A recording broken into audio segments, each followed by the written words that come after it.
Welcome to Cinema Bites, your go-to for movie recaps in a flash. Big twists, epic moments, all in just minutes. The events begin at Boston Airport in the United States. The airport was crowded and full of travelers. We see people returning from trips, talking to their spouses. We understand that he left his wife a year ago to pursue his dream because he is a novelist and artist at the same time. He tries to lighten the mood with his wife, telling her he wants to come back to her. But she responds, "After what? After you abandoned us and your son when we needed you most? I can't live with you again." He asks to see his son because he misses him so much. She hands her son the phone, and he talks to his dad, saying, "We miss you so much. I'm waiting for you to come home so we can play with the toys you brought me." His dad reassures him, "Don't worry, I'm on my way." Suddenly, the call gets disconnected because his phone battery dies. He looks for a charger anywhere to charge his phone, but then the unexpected happens. He notices that everyone talking on their phones starts having seizures. A strange liquid comes out of their mouths, and they begin transforming. Some start attacking others with tremendous strength. He stands there, confused and not understanding what's happening. Amidst the chaos, a girl tries to call the police, but suddenly transforms and starts smashing her head against the wall until her face is disfigured. While he stands there in shock, a chef runs at him with a knife, but he protects himself with his bag. The police arrive and kill the chef. He decides to follow the police for safety. He goes to the second floor and is shocked to find zombies there too. He lies down between the chairs, making no sound. While sitting, ensuring the coast is clear, he sees two planes collide and head toward the airport. He quickly rushes to the subway before the explosion reaches him, but the zombies keep chasing him relentlessly. He arrives at the subway station and the zombies are still after him. Strangely, as soon as the zombies reach the station, they become paralyzed, as if they've lost the signal controlling them. Clay takes advantage of the situation and escapes from them, but another zombie attacks him, and luckily, a worker arrives and saves him. After that, he enters the subway and finds some uninfected people inside. At that moment, Clay tells them, "We need to get out of here by any means. Two planes crashed into the airport, and the fire will reach us in a few minutes." The subway driver informs them that the electricity is out, so they can't use the subway to escape. The only option is to walk through the tunnels to get out. Most people refuse and choose to stay in the subway, hoping the disaster will end. Clay tells them, "This won't work. All the sewer workers have turned into zombies, so no one is controlling the sewage water, and it will flood the subway." No one listens to him except one person named Magic, who says, "I'm with you." The three of them walk through the subway tunnel, heading toward an exit. After a while, they find the exit, but they notice some people standing there. Magic, full of courage, says, "I'll go check if those people are normal or zombies." He takes a few steps toward them, but suddenly, one of the zombies attacks and kills him. Chaos ensues, and the zombies head towards them. Clay and the others find a ladder and manage to climb out of the tunnel before the zombies reach them. They block the exit with a garbage bin to prevent the zombies from following them, but then they are shocked to discover that the entire city is filled with zombies, and there's no safe place. Clay says, "My studio is nearby. Let's hide there." They reach the studio safely and lock themselves inside. Clay's main concern is to check on his wife and son. Someone lends him their phone to send her a message and check on her. Strangely, the message doesn't go through and turns into strange encrypted symbols. They can't comprehend what exactly happened to the world. They spend the day in the studio, trying to figure out what to do. At night, while they sit in peace, they are startled by loud knocking on the door. Clay goes to see who it is and finds a girl named Alice. He learns that she lives in the apartment above them. He talks to her to ensure she's not a zombie. She holds a knife in her hand out of fear and panic. Clay tells her, "Don't worry, you're safe here. Put the knife down and take a nice shower because tomorrow we need to leave this place." Later, Clay sits with Tom and tells him, "My heart tells me that my wife and son are still alive. I have to go back home to save them." Tom replies, "I'm with you, and I won't leave you." Alice also decides to join them because she can't stay there alone. The next day, they set out, but it was difficult to move around because zombies were everywhere. If even one zombie sensed them, it would alert the others, and they would all gather around them. By coincidence, they encounter a group of zombies circling around each other. They couldn't understand what the zombies are doing. At that moment, two people on motorcycles arrive. Tom tries to warn them, but they don't see him. They try to pass in front of the zombies, but unfortunately, the zombies attack them and devour them. This creates an opportunity for Clay and the others to escape the area. They walk a long distance until they come across a house that legally sells weapons. They decide to enter and take weapons to defend themselves. They knock on the door, calling out, but no one answers. They enter cautiously, fearing there might be zombies inside. Once inside, they are shocked to find the owner and his wife have committed suicide to avoid turning into zombies. They find all the weapons they need, and each person grabs a weapon to defend themselves. Alice notices a child swinging alone on a swing. They assume he's a normal child since zombies don't swing. They approach him slowly and notice he's holding a small dog. To their surprise, it turns out the child is a zombie, and he attacks them. They manage to kill him, but the sound of the gunshot attracts more zombies. There was a commotion in the place, and all the zombies in the area gathered around them, so they took each other and fled. Over time, the number of zombies increased, which in itself was a problem. The man stayed for a long time until they reached the edge of a river with no place to escape. Within seconds, the zombies reached their location but couldn't find them. Can you guess where they disappeared to? We understand that the group hid under an old wooden boat, holding their breath and making no sound. After a while, night began to fall, and the zombies were still standing in place while they remained trapped. Suddenly, they heard strange noises made by the zombies. Why were the zombies making those sounds? They had no choice but to wait and see what would happen. After a while, all the zombies in the area began moving together, as if someone was controlling them. They came out only after they were sure all the zombies had left. Then they theorized that zombies gather in a specific place when the sun sets. Clay suggested that the zombies might communicate with each other in some way. For example, when one zombie sees him, it seems to alert others to follow. He was sure there was some kind of indirect communication between them, almost like they were connected through a network, similar to a phone network. They continued their journey toward Clay's house. After a long distance, they heard music and decided to head toward the sound to investigate its source. They kept walking until they reached a school, where they found two uninfected people, principal, who was unharmed, and a student named Max. They asked about the source of the music, and the principal explained that it was coming from the phone of one of the zombies lying in the schoolyard. We learned that a massive number of zombies had gathered in the schoolyard, but they were stationary, as if frozen or in a trance. The principal reassured them, saying not to worry, as the zombies remained frozen like that every day until dawn. After dawn, they spread out everywhere. They decided to take advantage of the zombies' state and eliminate them. The principal proposed a daring plan to bring a gasoline truck, douse the zombies with fuel, and set them all on fire at once. At first, they were hesitant because they wanted to save those people, but there was no other solution to prevent further harm. Indeed, they brought a gasoline truck, poured fuel over the zombies, and set them all ablaze. The zombies screamed in pain as they died. Unfortunately, the fire reached the gasoline truck, causing it to explode. Sadly, the principal died from the intensity of the explosion. The group took the student with them and fled the school. They walked a long distance until they found a quiet house and decided to rest there for a while. Exhausted, they all fell asleep within minutes. During that time, one of them had a nightmare involving a terrifying zombie dressed in red. The shocking part was that everyone in the group had the same nightmare that night. They woke up and shared their dreams, stunned to realize they all saw the same figure. They continued their journey to Clay's house, hoping to rescue his wife and son. After a long distance, they came across a cabin on the way and knocked, hoping to find people inside. Indeed, they found uninfected people living there. They got to know each other and spent a long time talking. They even danced to lift their spirits and escape the fear they had been living in. At night, everyone slept except for Sally, who stayed awake because she heard strange noises. She got up quietly to investigate the source of the sound. At that moment, Clay noticed her. He approached her silently to see what she was doing. Suddenly, a zombie attacked them, waking everyone up. The problem was that the zombie used its voice to turn people into zombies, the same sound that emanated from phones and transformed others. Some of them died, and a zombie attacked Tom, nearly killing him. But Alice arrived just in time to save him. However, Sally struck Alice on the head, killing her. Afterward, they buried Alice, leaving only Clay, Tom, and Max. After burying their companion, they continued their journey and entered a forest. There, they encountered two people camping, a girl named Denise and a man named Jack. Jack explained that the zombie controlling all the others was the one dressed in red. This zombie could enter people's minds, turn them into zombies, and control all the others through the main signal tower. Clay noticed that they had tied up a zombie and covered its eyes. Denise was feeding it, and we learned it was her brother. She explained that they kept him tied up because he could sense any nearby zombies and alert them. They covered his eyes because if he saw them, he would communicate with the other zombies and summon them to eat them. At that moment, the zombie made a child's voice. Clay was shocked to hear his son's voice. He removed the cover from the zombie's eyes, only to discover it wasn't his son. It was mimicking his voice. We realized it was a trap set by the red-dressed zombie to make him uncover its eyes, allowing it to see them and alert the other zombies to their location. They killed the zombie and had to leave the place quickly because the zombies were on their way. Jack took them in his car and drove to a distant location. Suddenly, Jack stopped the car and asked Clay to step out and talk to him, leaving Tom asleep in the vehicle. Jack confessed that he had been awake in the forest for 3 days, trying to resist the red zombie's attempts to enter his mind and turn him into a zombie. He told Clay he was starting to feel strange symptoms and believed he was about to turn into a zombie. Jack handed Clay his phone, explaining that a specific number was saved on it. He instructed him to call that number as soon as he reached the main signal tower. Once he made the call, the tower would explode, killing all the zombies.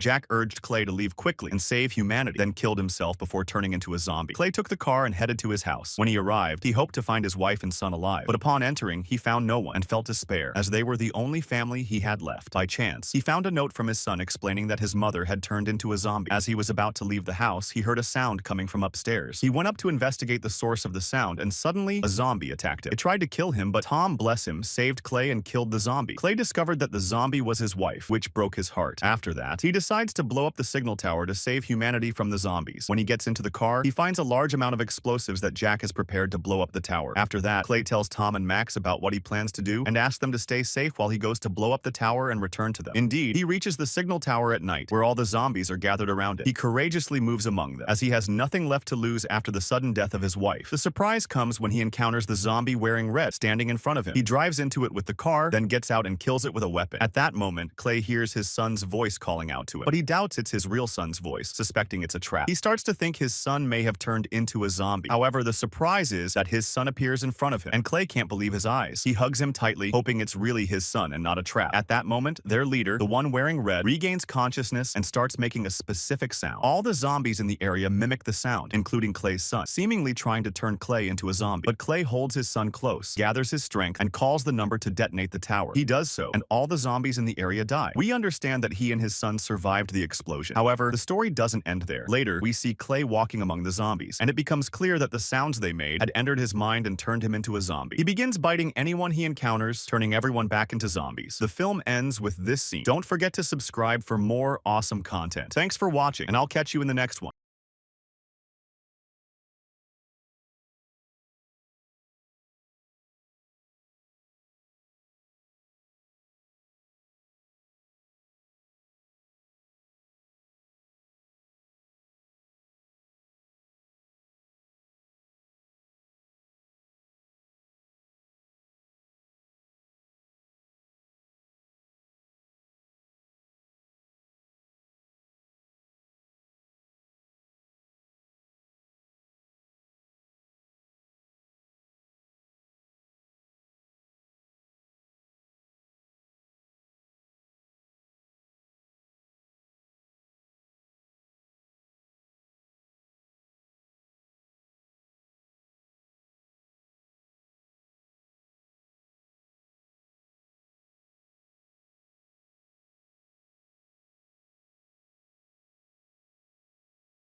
Welcome to Cinema Bites, your go-to for movie recaps in a flash. Big twists, epic moments, all in just minutes. The movie begins with a man named Jerry living a simple and beautiful life with his family. Every day they wake up, have breakfast together, and then everyone goes about their daily routines, work, school, etc. But when they head outside and get into their car, the streets are unusually crowded with a massive number of cars. There are also a lot of security forces on the ground and in the air with helicopters. The situation is chaotic, and Jerry turns on the radio to understand what's happening. He hears the Ministry of Health discussing extensive research and tracking a rabies-like disease that has spread significantly in Taiwan. The disease has started spreading to multiple countries. A police officer passes by Jerry's car and accidentally breaks its side mirror. Jerry steps out to fix the mirror and figure out what's going on, feeling increasingly uneasy because the city feels different today. The officer tells Jerry to get back into the car and stay inside with his family. Suddenly, a truck crashes into the officer, running over everything in its path, causing chaos and panic in the area. Jerry takes advantage of the situation and follows a car trying to escape the traffic. But then, another car crashes into Jerry's, causing a major accident. Thankfully, no one in his family is hurt. However, the people around them seem to have gone mad, and chaos erupts everywhere. People are running, screaming, and others are chasing them, attacking and biting them. Jerry gets out of the car, panicked and unsure of what to do to protect his family. He notices that people are transforming into something else immediately after being bitten. Jerry quickly finds a large vehicle, gathers his family inside, and drives away. Meanwhile, on the ground, people continue to attack and infect each other, turning into crazed beings. Jerry faces another challenge when his daughter, who has asthma, struggles to breathe. Her inhaler was lost during the chaos. She desperately needs her medication to breathe normally, so Jerry calms her down and helps her manage until they can find help. During this time, Jerry receives a call from an old colleague, Thierry, who works for the government. Thierry informs Jerry that his help is needed to stop the virus from spreading globally. Thierry arranges for a helicopter to pick Jerry and his family up. Before that, Jerry takes his family to a mall to gather medicine and food, knowing that supplies will soon run out. At the mall, they face danger when some men attempt to attack Jerry's wife. Jerry manages to kill them and save her. They rush to leave, only to find their car has been stolen. The family seeks refuge in a tall building, where Jerry contacts Thierry to provide their location for the helicopter rescue. Inside the building, Jerry locks the doors to prevent the infected from entering. However, the infected manage to break in, chasing Jerry and his family up the stairs. A couple living in the building helps them by letting them into their apartment. The couple provides food and water for Jerry's family, who had lost their supplies in the chaos. Jerry listens to the radio, where the city's governor announces that a dangerous virus has spread throughout the city. People are turning into zombies zombies, and everyone is advised to stay indoors for 2 to 3 weeks until the situation is under control. The governor urges people to stock up on food and avoid going outside, warning that anyone bitten will also turn into zombies. Jerry spends the night at the couple's apartment, preparing to reach the rooftop for the helicopter evacuation. He wraps his arms with thick materials to protect himself from bites. Jerry invites the couple to join them, but they refuse, choosing to stay in their apartment, which they believe is safer. As Jerry and his family carefully make their way to the rooftop, they try to avoid making noise to prevent attracting the zombies. Unfortunately, the zombies notice them and attack. Jerry fights them off, but at one point, he fears he may have been exposed to zombie blood. Believing he might turn, Jerry stands at the edge of the building, ready to jump if he transforms. However, nothing happens, and he realizes that zombie blood does not infect humans. The helicopter finally arrives, and Jerry, his family, and the couple's son escape the city, which has descended into complete chaos. From the air, they see the city destroyed, with zombies everywhere. The helicopter takes them to a ship in the ocean, where Thierry and a large group of uninfected survivors are stationed. The ocean serves as a safe zone, far from the infected cities. Thierry explains to Jerry that the president is dead, the vice president is missing, and the world is in chaos. They are desperate to find a way to stop the zombies before they overrun the entire planet.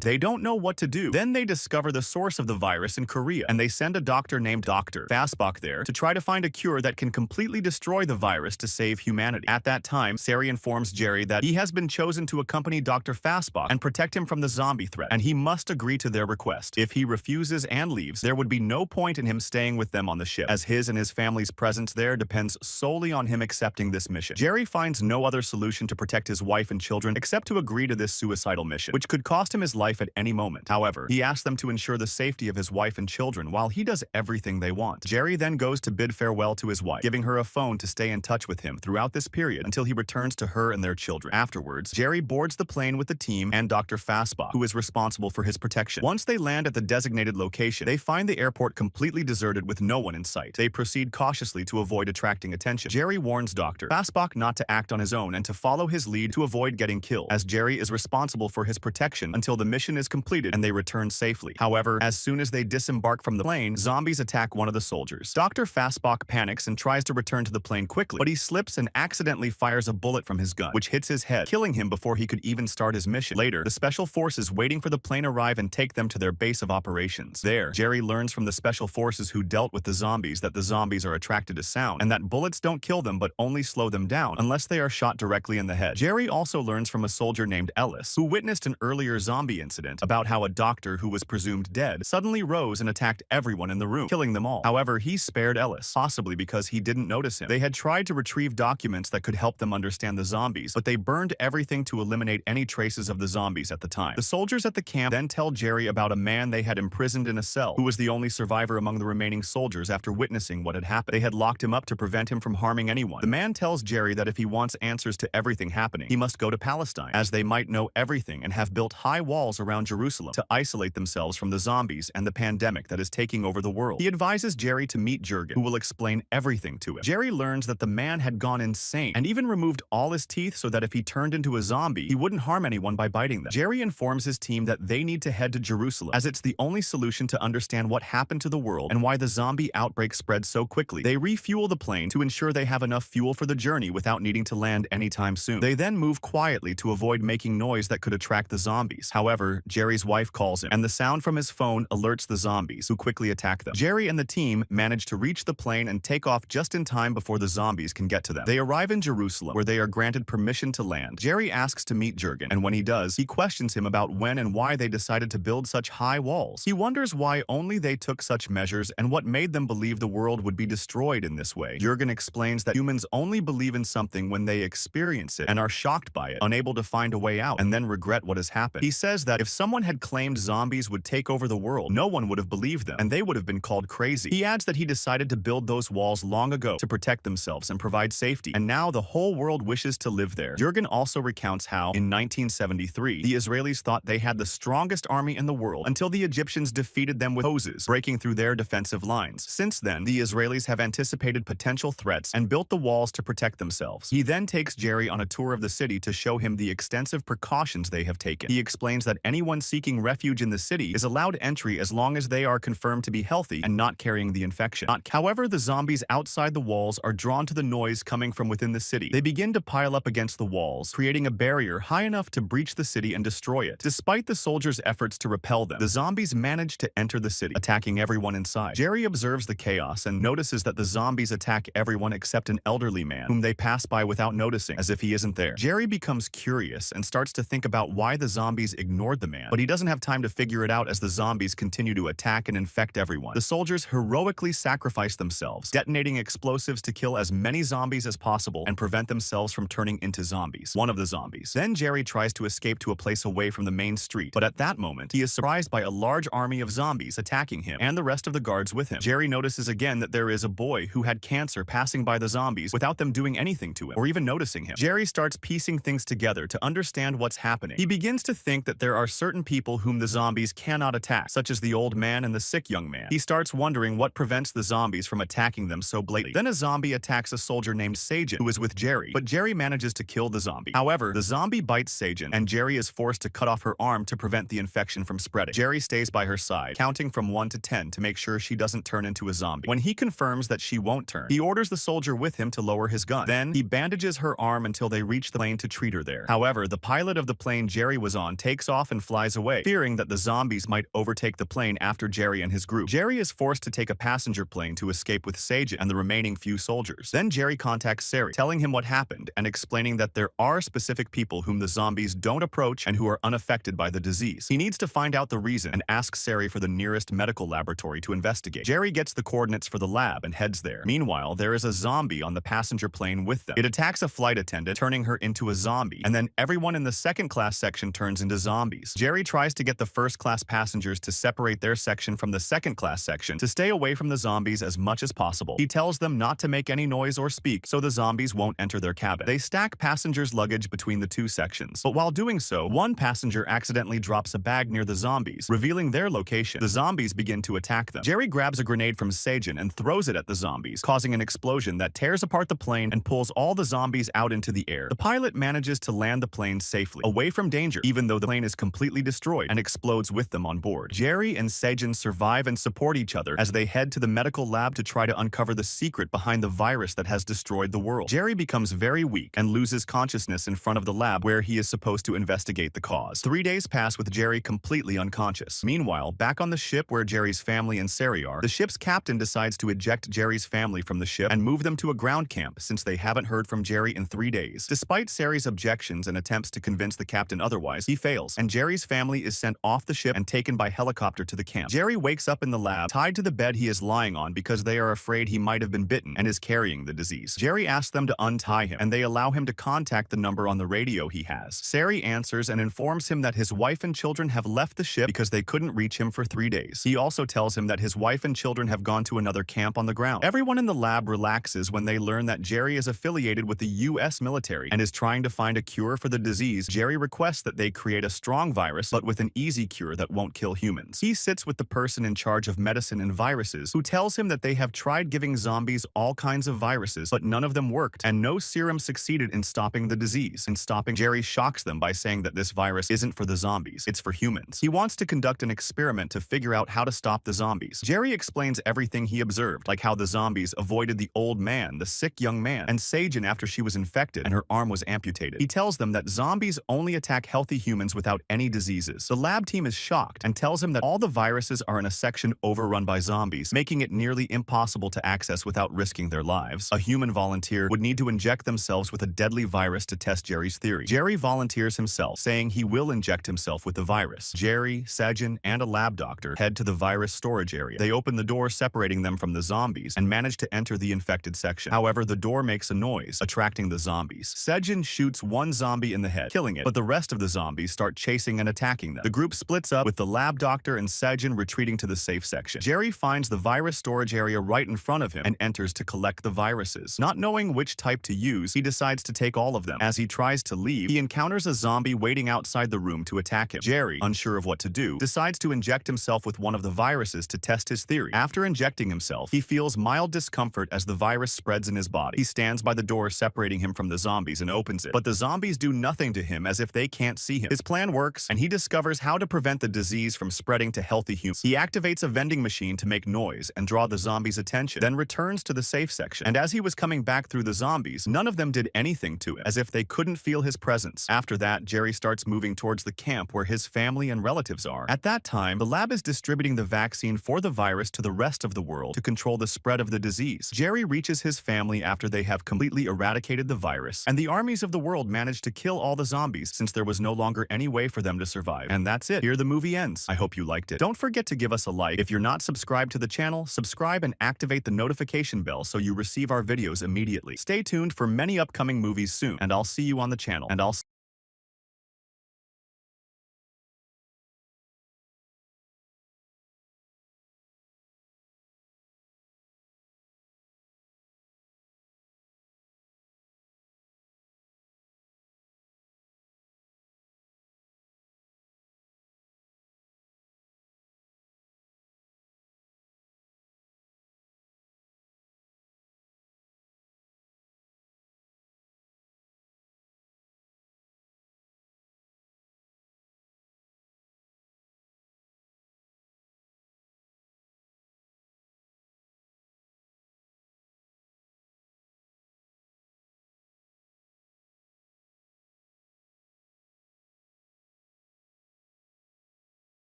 Welcome to Recaply X, your movie recap in a flash. We bring the drama, the action, and the twists in minutes. In the sequel, Ghost Rider 2 begins with a man named Moreau. Moreau asks a priest, "Did you really find the child?" The priest replies, "Yes, we're hiding him in the castle." They enter, and Moreau asks, "Is this castle safe?" The priest assures him it's the safest place. Moreau then asks why he wants the child. The priest says, "It's not me who wants the child, it's the devil himself. To protect the child from the devil, we must take him to the temple." Suddenly, a gang attacks the castle to capture the child. A woman named Nadia tries to escape with the child. Moreau chases after her saying, "Wait, I can help you," but Nadia doesn't trust him and shoots at him before fleeing. While Moreau confronts the gang leader, Nadia escapes in a car. Moreau gets on his motorcycle to follow her. The gang shoots at Nadia and Moreau, causing Moreau's motorcycle to crash. But while in midair, he uses parts of the bike to flip over the gang's car, preventing them from reaching Nadia. Meanwhile, Johnny recounts how he became Ghost Rider. Johnny reveals that he has tried to control the Ghost Rider within him, but has always failed. The dark power inside him keeps growing. One day, Moreau visits Johnny. Johnny grabs him, asking, "Who are you?" Moreau replies, "I'm Moreau, and I know you're Johnny, the Ghost Rider." Johnny tells him to leave, but Moreau insists, saying, "You think you can control the Ghost Rider? Others have tried and failed." Johnny angrily wraps his chain around Moreau, demanding to know what he wants. Moreau explains that he needs Johnny's help. In return, he promises to restore Johnny's soul and rid him of the Ghost Rider. Hearing this, Johnny lets him go. Moreau leaves Johnny with a picture of the child he was trying to save earlier and asks him to rescue the boy. He explains that the devil who once cursed Johnny is after the child. If Johnny can save the boy, he can be freed from the curse. Johnny asks how he can find the child. Moreau tells him that when the Ghost Rider emerges, he'll be able to locate him. Meanwhile, Nadia is sitting in a diner, keeping an eye on a suspicious man at a nearby table. The man tries to flirt with her, but she dismisses him. The child, Danny, appears and asks Nadia, "Where's Dad?" The man decides to leave, but Danny manages to pickpocket his wallet. Nadia and Danny quickly flee as the gang chases after them. Johnny holds Danny's picture, preparing for the battle ahead. For the first time in my life, he wanted the Ghost Rider to appear, but it didn't want him to show up. At the same time, Ray and his men were attacking Nadia. Finally, the Ghost Rider appeared, got on his motorcycle, and knew his path. Nadia got out of her car, wanting to shoot at them, but she got hit and Ray's men caught caught her. It turns out Nadia knew Ray and told him, "Your gang is chasing me and they want to kidnap my son." He replied, "We are the ones chasing you." Ray pulled out his gun and was about to kill her, but they heard the sound of a motorcycle approaching from afar. The terrifying beast, the violent ghost, arrived, and everyone was stunned by this skilled rider. Ray ordered them to shoot at him, and they did, but Ghost Rider wrapped his chain around them and roasted them with his flames. He approached one, looked into his eyes, and killed him with his penance stare. Ray pulled out a shotgun from the trunk and shot at Ghost Rider. The first shot affected him, but the second one knocked him down. They kidnapped Danny and ran away. Johnny woke up in the hospital, where the nurse told him his wounds looked very strange and that the police wanted to talk to him. Johnny yelled at her, saying he didn't want to talk to anyone and to leave him alone. He went into the medicine cabinet, got dressed, and was about to leave when he saw Nadia and remembered her. She recognized him as the Ghost Rider, turned away, and left. Later, Ray called someone named Rourke and told him, "I brought you the child you asked for, but a flaming-headed guy appeared yesterday, and we didn't agree on that. I demand more money for me and my men." Rourke replied, "You'll get what we agreed upon." Ray said, "That's not fair. You should have told me about this flaming-headed guy." Upon hearing this, Rourke froze and told Ray to hand the phone to Danny because he had something important to tell him. He whispered in Danny's ear like a devil, and Danny screamed and jumped in his place. Ray asked Rourke what happened. Rourke replied, "I installed a firewall program in Danny. It will protect him from the flaming-headed guy and prevent him from sensing or finding him." Thus, Rourke escaped with his devilish self from the previous part, but transferred his soul back into his body. Johnny followed Nadia, who was trying to steal a car to escape. She sensed Johnny following her, turned around, and pointed a gun at him, asking, "Who are you and who sent you after me?" She added, "I saw bullets didn't affect you." He told her, "Your son will be among the missing if we don't save him. So lower that thing and let's go rescue your son. The problem is, I used to sense him before, but now I can't." They started moving and got to know each other better. Nadia told him that Ray, who kidnapped her son, was someone she knew and a weapons dealer. She asked him if he had ever met someone who offered him something in exchange for his soul. Johnny said, "Yes, but he tricked me and took my father's soul." Nadia replied, "The same happened to me. I was offered a similar deal when I fell from the 3rd floor and was about to die. A devil came to me, offering to save me and let me live in exchange for my son's soul." Johnny said, "I understand now, and that's why someone came to me, telling me I had to save this child." Nadia recalled and said, "Yes, he tried to help me, but I didn't trust him." Later, Nadia changed her route and went to someone who knew Ray to help them. Meanwhile, Danny woke up in the car with Ray, suddenly grabbed the steering wheel, causing the car to lose control. He put his seatbelt on, the car flipped, and he managed to get out while Ray chased him and caught him. Johnny told Nadia to stay out of the way when he appeared because he destroys everything and doesn't care about anyone. Nadia replied, "I'm not afraid of him." They went to someone named Faisal, who worked with Ray in weapons. They told him to call Ray or tell them his location. Johnny wanted to transform into Ghost Rider but couldn't. He told Faisal, "Tell us where he is or I'll unleash the monster inside me." Faisal got scared and revealed Ray's location. Faisal's men appeared and Johnny and Nadia ran away. Johnny's hand ignited and he fought anyone in his way. His motorcycle caught fire and he rode it to transform into Ghost Rider, but his eyes and face kept turning black and then back to normal. Ray brought a shipment of weapons and explosives to fight Ghost Rider. Nadia went to the location Faisal gave them, sneaked in, and freed her son. Someone saw her and was about to shoot her, but they all heard the sound of Ghost Rider's motorcycle. Nadia managed to kill the guy, grabbed her son, and ran. Ray saw Ghost Rider approaching and fired a rocket at him, causing an explosion. They thought they had killed him, but Ghost Rider was unharmed. He chased them, used his chain, and killed Ray's men one by one. Even when grenades were thrown at him, they didn't affect him. Someone emptied a magazine at him, but Ghost Rider absorbed the bullets, ignited them, and sent them back. He jumped at Ray, who fired another rocket, sending Ghost Rider flying. Ghost Rider fell to the ground, extinguished, and everyone fired at him, thinking they had finished him off. Ghost Rider climbed onto a giant crane, turning it into one of his weapons. In seconds, he eliminated all of Ray's men. Ray saw Nadia and Danny from afar and was about to shoot them, but Ghost Rider pulled him with his chain. He threw him aside and went after Nadia and Danny. Nadia looked beside her, initially afraid of him. Ghost Rider grabbed her, looked into her eyes with his penance stare. Danny got out of the car and confidently told him, "Leave her alone." Ghost Rider released her and approached Danny, but as he got closer, he completely reverted to Johnny. The next day, they were at a restaurant. Danny looked at his father playing with his son. Johnny, seeing this, sat with him and tried to play with him too. Johnny noticed something strange, saying, "It's odd that your leg, which was injured, is is now completely healed, and he says to him, I feel embarrassed being with you. So Danny replied, on the contrary, you are one of the best people I've met in my life. Johnny grabbed a glass of water and started drinking. Then Nadia arrives, and Johnny says to her, Moro told me that danger is coming our way in a few days, and we need to hide Danny in a safe place. I contacted Moro, and he will tell us where to hide Danny. Meanwhile, Ray finds himself under the rubble after what happened yesterday, and Rourke comes to him, saying, you won't get rid of me until you bring me Nadia's son. Ray replies, I'm dying right now. Rourke touches him and gives him power, pulling him under the rock. Ray emerges looking different and asks, what did you do to me? Rourke responds, I gave you a second chance and granted you power. He hands him a piece of wood, which disintegrates when Ray touches it. Rourke explains, this is the power of decay. Ray then tests his power on a paramedic, who completely disintegrates and evaporates upon his touch. Rourke tells him, now you have no excuse. You must bring me Nadia's son. We return to Danny and Johnny, where Danny mentions, yesterday, a motorcycle looked strange. Johnny explains, that's because the Ghost Rider transforms anything he rides. Danny asks, so do you like yourself when you transform? Johnny replies, not always, because sometimes I help people, but other times I do harmful things. Besides, this power comes from a dark place, which isn't my nature, so I hate it. Then Moro arrives. Ray continues touching everything, causing it to decay. Moro takes Johnny and the others to a place in the mountains with a religious group. Moro entrusts this group to protect Danny and Nadia, and takes Johnny to free him from the Ghost Rider's power. Johnny initially asks Moro, I want to understand what exactly is inside me. Moro explains that it was once an angelic spirit of justice, but it was deceived and imprisoned in hell. Its mission twisted from protecting people to punishing them. Moro adds, the angelic spirit might still be alive within you, but removing it is very dangerous. If we take away the Ghost Rider's power, it could kill you. Johnny, undeterred, proceeds. Moro locks him in a room, and rituals are performed to extract the Ghost Rider. Johnny endures immense pain, recalling the contract he signed. Eventually, Johnny regains consciousness, alive, and searches for Moro to tell him he's survived, but finds no one. He discovers the religious group holding Danny and Nadia captive, intending to kill Danny before the prophecy day tomorrow. They believe Danny is the devil's son and want to eliminate him. They prepare to kill him at another location, but Ray appears, kills the religious men, and takes Danny away. Johnny and the others arrive to find the bodies of the religious men, confused about what happened. Johnny asks Moro, what does Rourke want with Danny? Moro explains, tomorrow is the prophecy day and Danny's birthday. He will turn 13, the age required to perform the ritual to transfer Rourke's soul into Danny's body. That has been Rourke's goal all along. Johnny is furious with Moro, asking, why didn't you tell me this from the beginning? He laments losing the Ghost Rider's power, thinking he can't help, but he promises, I may be weak now, but I vowed to protect Danny, and I won't abandon him. Meanwhile, Rourke prepares Danny for the ritual, revealing, I am your father. Moro discovers Rourke's location and tells the group that without the Ghost Rider, their chances are slim. They gather weapons and head to Rourke. Rourke tells Danny, the Ghost Rider's power that you admired, I removed it from Johnny because he was merely human and weak, but you are half human, and the other half can wield my power. They sedate Danny with an injection and prepare him for the ritual. Johnny and the others arrive and see crowds from around the world gathered. Moro explains, these are the devil's soldiers, here to witness the ritual. If Rourke succeeds in transferring his soul, he will become more powerful than ever. Danny is placed on a platform and Rourke stands behind him. The crowd cheers for Rourke. Nadia starts fighting the guards outside, while Johnny and Moro sneak inside, killing the guards they encounter. The ritual begins, and Rourke's soul starts transferring into Danny. Moro intervenes, disrupting the ritual. Johnny confronts Rourke, but Ray arrives, decaying Moro. Rourke attacks Johnny, throwing him aside. After Ray finishes off Moro, he approaches Johnny, but strangely, Johnny doesn't decay. Danny tells Rourke, you said my power is half of yours, shocking Rourke. Johnny urges Danny to act, and Danny reignites the Ghost Rider's power within Johnny by engulfing him in flames. The Ghost Rider awakens, fighting everyone. Although the sun has risen, the Ghost Rider remains active. Rourke grabs Danny and escapes in a car. Johnny retrieves his old bike and chases them. Rourke panics when he sees Johnny in the car's mirror. His men shoot at Johnny, but it has no effect. Johnny jumps onto the car, transforming it. Nadia follows, but Ray jumps onto her car. The Ghost Rider, seeing this from a distance, uses his chain to pull Ray off. They fight, and the Ghost Rider defeats Ray with his penance stare, leaving him on the road. The Ghost Rider catches up to Rourke's car, flipping it over. Rourke emerges, and Johnny declares, I am your worst nightmare, throwing him into the air and slamming him into the ground, and thus he returns him to his world. Nadia hugs her son. Johnny feels the angelic spirit of justice within him, freeing him from the evil spirit. And with that, the episode ends. Stay tuned for the next episode. See you next time.